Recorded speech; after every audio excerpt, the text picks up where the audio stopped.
کے ذریعے پشتو زبان اور ادب کو بڑے پیمانے پر پذیرائی ملی۔ دوسری جنگ عظیم کے دوران ریڈیو پاکستان پشاور آل انڈیا ریڈیو نے محاذ جنگ پر تازہ ترین خبریں پہنچانے اور فوجیوں کے حوصلے بلند کرنے میں اہم کردار ادا کیا۔ 1947 کی تقسیم ہند کے وقت جب پورے برصغیر میں افراتفری پھیلی ہوئی تھی، اس ریڈیو اسٹیشن نے بروقت خبریں، حفاظتی ہدایات اور سرکاری اعلانات نشر کر کے عوام کی رہنمائی کی۔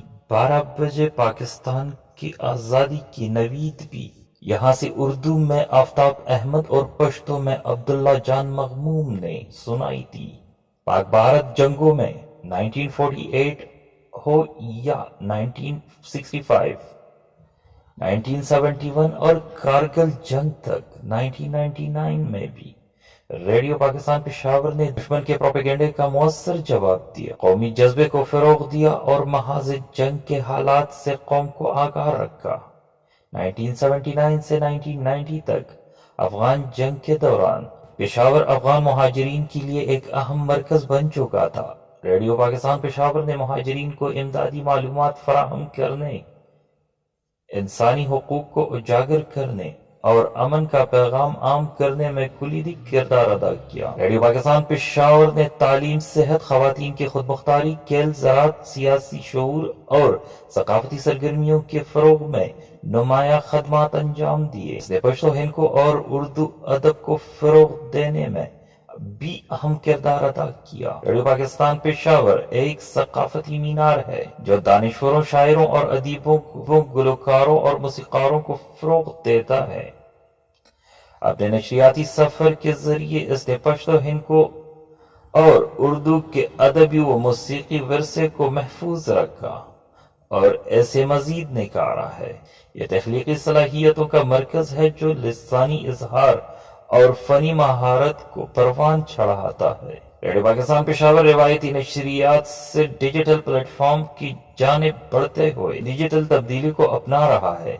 سوشل میڈیا پلیٹ فارم پر اپنے کچھ معروف پروگرام متعارف کرا رہا ہے تاکہ ناظرین و سامعین کی شمولیت میں اضافہ کیا جا سکے۔ سوشل میڈیا کے کچھ نمایاں پروگرام میں حجرات، سلامونہ، پیغامونہ، خیبر بیٹس پر ویلاگ اور فرام دی کیمپس شامل ہے۔ پاکستان کے سب سے قدیم اور خیبر پختونخوا کے سب سے مؤثر radio station radio Pakistan Peshawar کی آج 90 سالگرہ منائی جا رہی ہے۔ نشریات کی اپنی شاندار تاریخ میں ایک اور سنگ میل ہے۔ اپنے قیام سے لے کر آج تک ادارے نے معیاری صحافت اور عوامی خدمت اپنی پہچان بنائی ہے۔ امید کی جاتی ہے کہ یہ ادارہ مستقبل میں مزید اہم کردار ادا کرے گا۔ ریڈیو پاکستان پشاور نے ثقافت، ادب، موسیقی، مواصلات، تعلیم، تفریح، صحت کی آگاہی، خواتین کے حقوق، کھیل، سیاسی قیادت اور زراعت کے فروغ میں اہم کردار ادا کیا ہے۔ اس نے ان آوازوں کو پلیٹ فارم فراہم کیا ہے جو پہلے کہیں نہیں سنائی گئی تھی اور اس وجہ سے اس خطے میں ایک منفرد مقام حاصل ہے۔ ریڈیو پاکستان پشاور نے متعدد معروف پشتو اور اردو اسکرپٹ رائٹر کو متعارف کرا دیا ہے جو ادبی منظرنامے کو مالا مال کر چکے ہیں۔ معروف پشتو اسکرپٹ رائٹرز میں حاجی سمندر خان، امیر حمزہ خان شنواری، سید رسول رسا، افضل رضا، ارباب عبدالوکیل، doctor Muhammad Azam, Noor al-Bashar Naveed, Nazir بٹھی، Gul Afzal Khan, Abdullah John مغموم، Ajmal Khattak, Gul Muhammad Betaab, Begum a are داؤد، زیتون بانو، حامد اللہ جان بسمل اور سعد اللہ جان برق شامل ہے، جبکہ اردو کے نمایاں اسکرپٹ رائٹر میں رضا ہمدانی، فارغ بخاری، ڈاکٹر ڈینس آئزک، مشتاق شباب، رانی اندلیب، پروفیسر خالد سہیل ملک، زبیر شاہ اور پروفیسر تاخان شامل ہے۔ پشتو کے مشہور شعراء میں حمزہ شنواری، شمس الزمان شمس، ظاہر آفریدی، ڈاکٹر محمد اعظم، شفیع ناصر، سرور خٹک، سیف الرحمان، لیاقت زادہ لیاقت، سید رسول رسا، سید رسول ناصابہ، سعد اللہ جان برق، حبیب اللہ افگار، قلندر مومند، رحمت شاہ سائل، غازی سیال، محمد اسلام ارمانی، سیف الملوک اور ارباب عبدالودود شامل ہے۔ اردو کے معروف شعراء میں احمد فراز، خاطر غزنوی، رضا ہمدانی، ناصر علی سید، بشرا فرح، نشاط سرحدی، اسحاق وردک اور غلام محمد ناصر نمایاں ہے۔ ریڈیو پاکستان پشاور نے کئی نامور گلوکاروں کی آبیاری کی ہے، جن میں سبز علی استاد، عبد الرحمن اوڑ، قمرو جان، بادشاہ زرین جان، اکبر حسین، فضل ربیع استاد، احمد خان، نگار سلطان، عقل مینا، نویدہ خان، خان تحصیل، زرسانگا، گلنار بیگم، خیال محمد، ماجبین قزل باز، کشور سلطان، گلریز تبسم، نازیہ اقبال، شکیلہ ناز، فضل مالک عاکف، سردار علی ٹکر، گلزار عالم، وگما، بہار علی، معین علی اور معشوق سلطان شامل ہے۔ یہ اسٹیشن قیام سے لے کر آج تک قیادت میں کئی تبدیلیوں سے گزرا ہے۔ ابتدا میں یہ آل انڈیا ریڈیو کے تحت ایک صوبائی ریڈیو اسٹیشن تھا، جو آزادی کے بعد ریڈیو پاکستان میں تبدیل ہوا۔ پہلے اسٹیشن ڈائریکٹر محمد اسلم خان خٹک تھے، جو 1935 سے 1937 تک تھے۔ اس کے بعد ایس نیازی 1937 سے 1938، کے ایس ملک 1938 سے 1939، ڈی ایس برگ 1939 سے 1941، محمد افتخار اللہ 1941 سے 1942، جے کے مہرا 1942 سے 1945 اور ایس ایس نیازی 1945-1947 تک رہے۔